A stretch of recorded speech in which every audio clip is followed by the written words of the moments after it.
Dear students, हम लोग second world war के बाद में यूरोप के पुनर्गठन के बारे में चर्चा कर रहे हैं। मैंने अपने पूर्व के वीडियोज़ में बताया था कि किस प्रकार कौन सी समस्याएं या चुनौतियां थी यूरोप के सामने सेकेंड वर्ल्ड वॉर के बाद में, जिससे उनका निकलना या जिसके लिए उनकी योजनाएं दोनों महाशक्तियां या दोनों गुटों के द्वारा बनाई जाने लगी। वस्तुतः संयुक्त राष्ट्र संघ के स्तर पर भी इस प्रकार का प्रयास किया गया और यूरोप के आर्थिक पुनरुत्थान के लिए 1943 में भी संयुक्त राष्ट्र ने एक संस्था का निर्माण किया, जिसका प्रमुख लक्ष्य सैनिक अधिकारियों या स्थानीय सरकार के सहयोग से राष्ट्रों को आर्थिक सहायता पहुंचाना था।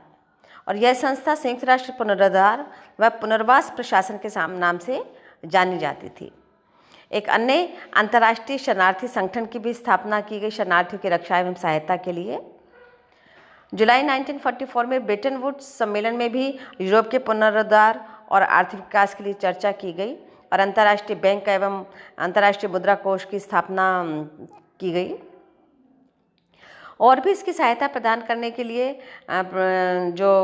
संयुक्त राष्ट्र के स्तर पर अंतर्राष्ट्रीय व्यापार संघ की स्थापना की गई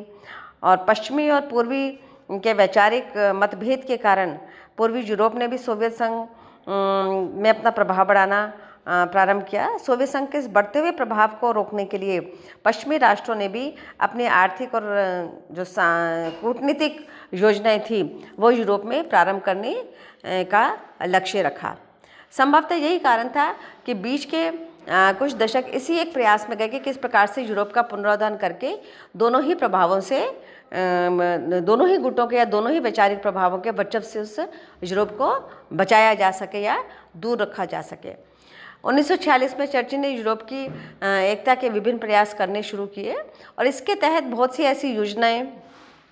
सिद्धांत, ऐसी नीतियां बनाई गई जिसके द्वारा यूरोप जो युद्ध के बाद पुनर्निर्माण की आवश्यकता से की चुनौती का सामना कर रहा था उसको उबारने का प्रयास किया गया। इसमें सर्वाधिक जो 4-5 प्रयास किए गए उसमें पहला माना जाता है ट्रूमैन सिद्धांत या जिसे ट्रूमैन डॉक्ट्राइन के नाम से जाना जाता है। वस्तुतः यह ट्रूमैन सिद्धांत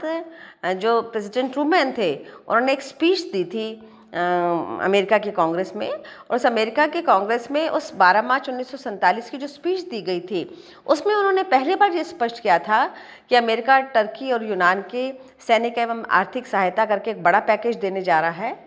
और संभवतः ये निर्णय देकर जो ट्रूमैन संदेश देना चाह रहे थे कि भाई यूएसए के द्वारा दी गई आर्थिक सहायता मिलने के कारण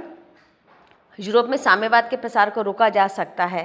और यही उनका लक्ष्य भी था कि किसी भी प्रकार के जो एक विच्छिन्न राजनीतिक और सामाजिक व्यवस्था हो चुकी थी यूरोप की उसको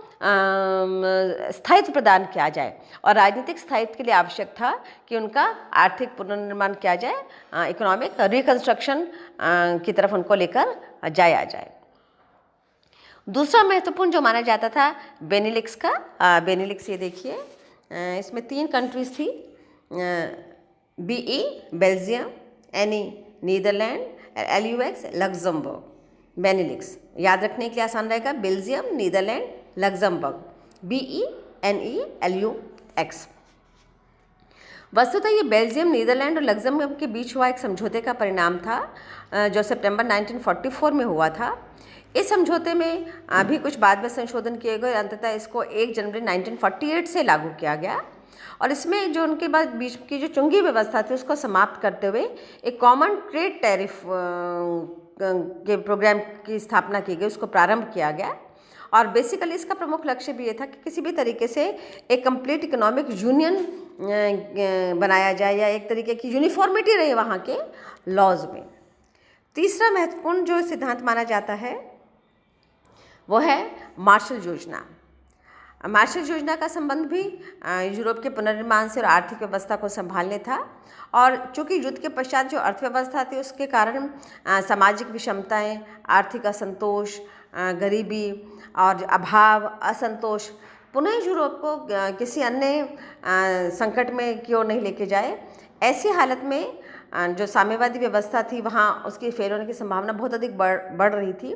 तो अमेरिका के सामने एक चुनौती थी कि किसी भी प्रकार से साम्यवादी व्यवस्था के प्रचार प्रसार को इस एरिया में रोक दिया जाए, यूरोप में रोक दिया जाए।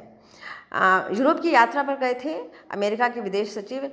George martial. और जब ये जॉर्ज मार्शल वापस आए तब उन्होंने वॉशिंगटन पहुंचकर इसे स्पष्ट किया कि हमें तुरंत प्रभाव से यूरोप में आर्थिक पुनर्निर्माण का प्रयास करना चाहिए, क्योंकि यदि हमने यह नहीं किया तो जो एक साम्यवादी विचारधारा के बीच का जो आकर्षण है, साम्यवादी विचारधारा में जो आर्थिक समानता की जो मूल विचार है, उसके कारण यूरोप साम्यवादी प्रभाव में बहुत जल्दी आ सकता है। फलतः उन्होंने इस प्रयास को फलीभूत करते हुए अपना जो हार्वर्ड यूनिवर्सिटी में जो स्पीच दी, उस स्पीच में उन्होंने 5 जून 1947 को आर्थिक पुनर्निर्माण के कार्यक्रम की घोषणा की। और उनका इसका प्रमुख उद्देश्य क्या था कि किसी भी प्रकार से भुखमरी, गरीबी, निराशा, अव्यवस्था का सामना करने के लिए मार्शल योजना को लागू किया जाए। और ये अवधि इसकी रखी गई 4 वर्ष, और 4 वर्ष की इस अवधि में 1948 से 52 के बीच में पश्चिम यूरोप के 16 देशों को इसका संगठन के रूप में इसको आधार बनाया गया, इसको स्पष्ट किया गया। और पश्चिमी देशों के इन 16 देशों के संगठन का प्रमुख उद्देश्य यही था, किसी भी प्रकार को यूरोप के साम्यवाद के प्रभाव में आने से बचाया जाए और उस पर संयुक्त राज्य अमेरिका का प्रभुत्व, उसका वर्चस्व स्थापित हो सके, वो आर्थिक सहायता के द्वारा ही संभव माना गया।